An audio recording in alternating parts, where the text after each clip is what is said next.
আমরা এসে দেখি এই পাঁচিলটা পড়ে গেছে, আর খবর পাই কি 3 জন চাপা পড়ে গেছে, খুব গুরুতর হতো।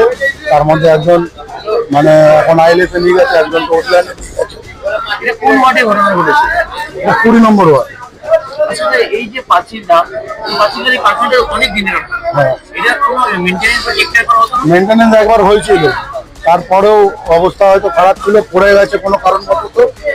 তো আমরা খবর পেয়ে আমাদের কোনো দুর্ঘটনা ঘটলে আগে টিএমসির লোকেরাই আছে, টিএমসি পার্টির আপনি দেখতে পারবেন এখানে তহসিলদার রেয়াজদা। আজকে সকালে যখন ঘটনাটা ঘটে আপনি কি দেখেছেন, কি হয়েছে? আমি এসে যখন দেখলাম তখন পুরো পাঁচিল পড়ে আছে, ভিড়ে ভিড়। সব আমাদের পার্টির লোকজন আছে, সব রোড ওনারাই প্রথমে পরিষ্কার করেছেন, তারপরে পুলিশকে খবর দেওয়া হয়েছে। পুলিশ জেসিবি থেকে এখন আপনি দেখতে পাচ্ছেন জেসিবি দিয়ে এখন সমস্ত এরিয়াটা পরিষ্কার করা হচ্ছে। গুরুতর আহত কেউ হয়েছে?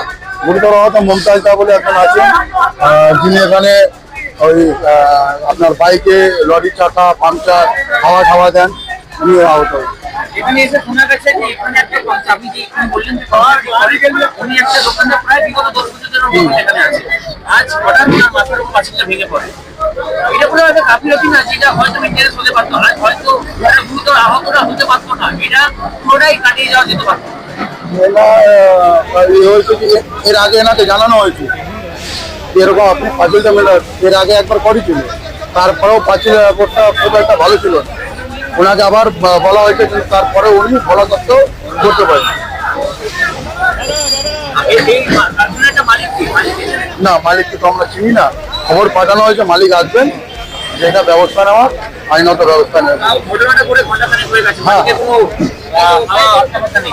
উনি হয়তো ভয়ে আসেননি, ওনাকে খবর করা হয়েছে, এবারে পুলিশ নিজের ব্যবস্থা করবে, প্রশাসন নিজের ব্যবস্থা করবে। রাকেশ চক্রবর্তী, আমি এখান থেকে। এখানে একটা সেন্টাগনের কারখানা আছে, সেই কারখানার এই পাঁচিলটা লম্বা পাঁচিল, সেই পাঁচিলটা পুড়ে গেছে।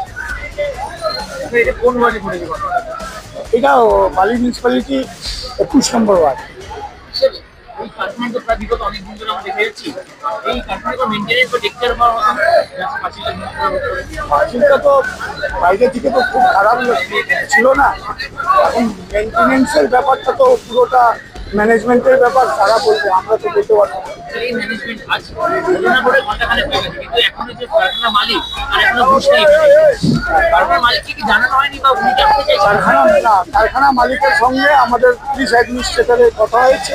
উনি যা মানে কথা উনি বলেছেন, যা ইনজুরি হয়েছে তাদের ট্রিটমেন্টের ব্যাপারে আমি করবো, মানে যা হয়েছে সবটাই সারিয়ে দেবো উনি বলেছেন। পুলিশের সঙ্গে কথা হয়েছে। কারখানার নিচে কি একটা লোক যে শোনা যাচ্ছে পাঞ্চার ঠিক করতে বা বাইক ঠিক করতে, তার মাথার উপরে কিন্তু পাঁচিলটা ভেঙে পড়েছে। এই ঘটনাটা কি কাটানো যেতে পারতো কোনোভাবে, বা ওনাকে বলা যেতে পারতো, বা পাঁচিলটা টেক কেয়ার করা যেতে পারতো? এখানে কোনো গাফিলতি যেতে পারতো? অ্যাক্সিডেন্টের ব্যাপারে কেউ কারো দায়িত্ব বলা যাবে না, আর কারোর উপরে চাপানো যাবে না। ওখানে দীর্ঘদিন ধরে ওই ভদ্রলোক ওখানে কাজ করতেন, রাস্তার বাইরে ফুটপাতের উপরে উনি বসে করতেন, সে কারখানার ভিতরেও না আর রাস্তার উপরে। এটা ওনার পাঞ্চারের একটা দোকান ছিল, সেখানে সকাল থেকে বিকাল পর্যন্ত ওই বসতেন উনি, এটা ঠিক কথা। ঘটনার ঠিক পরে তিনি সব থেকে বেশি ইনজোর্ড হয়েছে। ঘটনা ঠিক করে আপনি এসেছেন, ঠিক কিরকম অবস্থা হয়েছিল? খুব ভালো অবস্থা নয়, যিনি মানে ওখানে পাঞ্চার বানাতেন তার অবস্থা খুব হাই। আর দুজন আর একজন ভদ্রমহিলা আছে, তারও চোট লেগেছে, কিন্তু অল্প মাথায় লেগেছে। আর একজন বাইকে যাচ্ছিলেন, তার পায়ের উপরে পড়েছে, পায়ে মনে হয় ভেঙে গেছে। না, কোনো স্পট ডেথ হয়নি, ইনজুরি আছে, খুব গুরুত্বপূর্ণ মানে ইনজুরি আছে।